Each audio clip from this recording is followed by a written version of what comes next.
So I'll just quickly cover off on the new features in 3.36. What I wanted to do was have a way to have a Windows client for those with Windows without the need for them to have an additional account or reach back from the program to another server, but still maintain some level of copy protection. So what I've done is I've made it, you purchase it on the App Store or iOS Store, and it will allow the Windows client to authenticate with that device.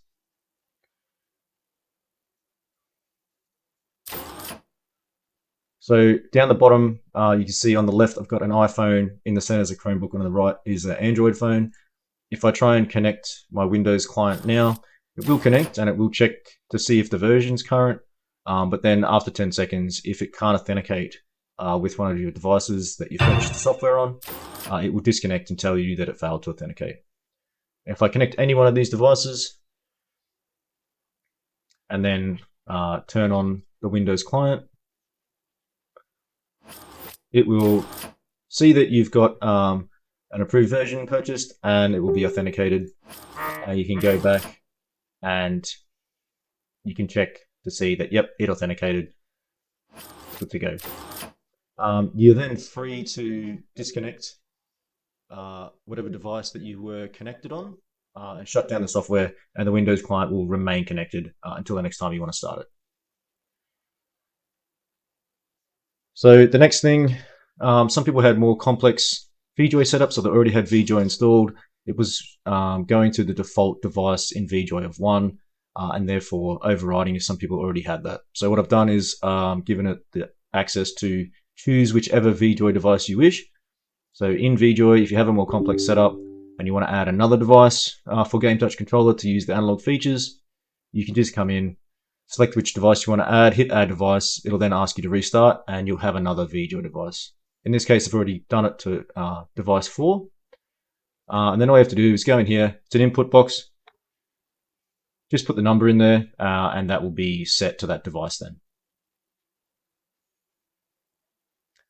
Now, when you do the calibrate joysticks now, because if you go into USB game controllers and check, it doesn't tell you which device necessarily is which. I know the bottom one's 4 because I've checked it, and there's an easy way to check, because if you just go to something like the gamepad, or you can use the Star Citizen screen with the analog controls, hit properties, you'll see that it's controlling that device.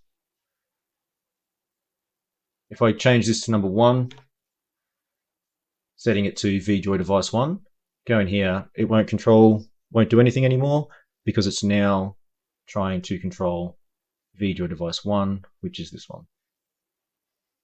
And you can see that does work. So the other thing with that is calibration. If this is set to 1, the operation is just per the previous versions. It's essentially the default setting, and if you hit calibrate, it'll do everything for you automatically. But if you've got a more complex setup and it's 4, etc., then when you do calibrate joysticks, when you hit run calibration, it will bring up the game controllers and then ask you to select the device that you wish to calibrate. So in this case, I know it's this one, so I hit. It'll tell you press continue after selecting properties on your VJoy device down here in yellow. So I set properties, then I can hit continue calibration, and again it will go through the process just like in the previous versions where it was set to device 1.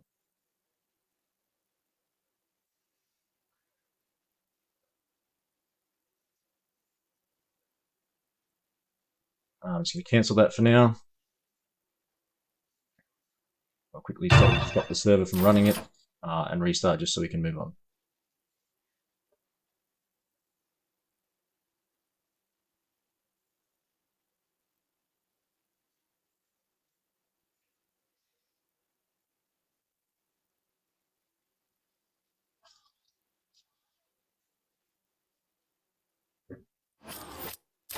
Once it completes, it'll come back and tell you that the calibration is complete on the device that you started running it from. So the next feature is globally toggled devices. So I've connected my iPhone down here on the left, my Chromebook in the middle, my Android phone on the right, and then I've got the Windows client running on the PC. and I'll go into Star Citizen on all of those.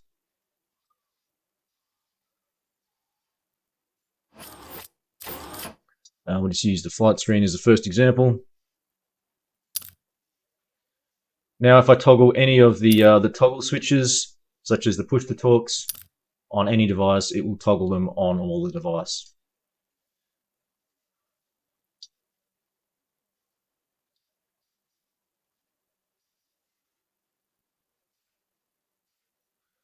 Same goes for the toggleable radar. I'll just turn it on down here on the iPhone, and as you can see, that'll turn it on all of the devices.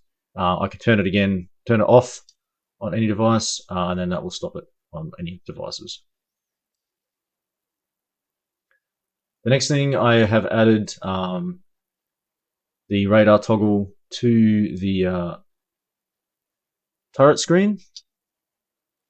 So if you're in the turret doing jump down and you want to keep pinging, then as you can see, it's also on the turret panel. And again, that's globally across all devices. And then all you're going to do to turn it off is just push the button or slide the slider to 0, and it will stop that.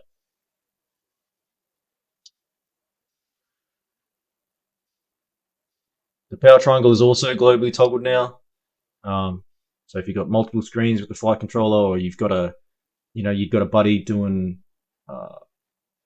like Copilot for you with a device, you can change the power settings. He can change the power settings, and you can keep track of where that's at. And the last feature added was an auto run feature. So on the FPS panel, there's a button down here in the middle. Again, it's globally toggled, so you can turn it on and off on any device. You push it, you get the little running man, and it's essentially holding down Shift W for you. And again, like any device, you can toggle that on and off. The push to talks that are globally toggled are still globally toggled on all of the screens. It doesn't matter which device you activate it on.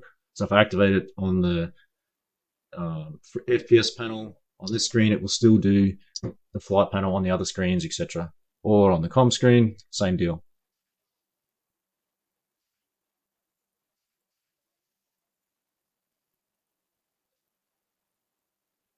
And that pretty much covers all of the features in 3.36. Oh, there is one more thing. Because it runs purely on the LAN, it doesn't reach back to any servers. It never has issues with disconnecting. The issue it was having with never disconnecting is that it only was checking for version updates on start.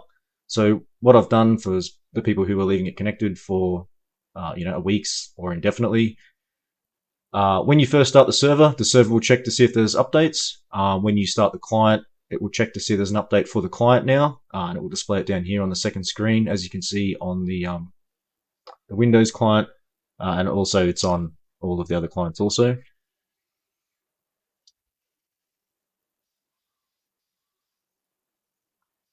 And then once per hour, it'll just ask the server to check if there's an update. That way you can leave it connected indefinitely, and you'll still get reported client updates.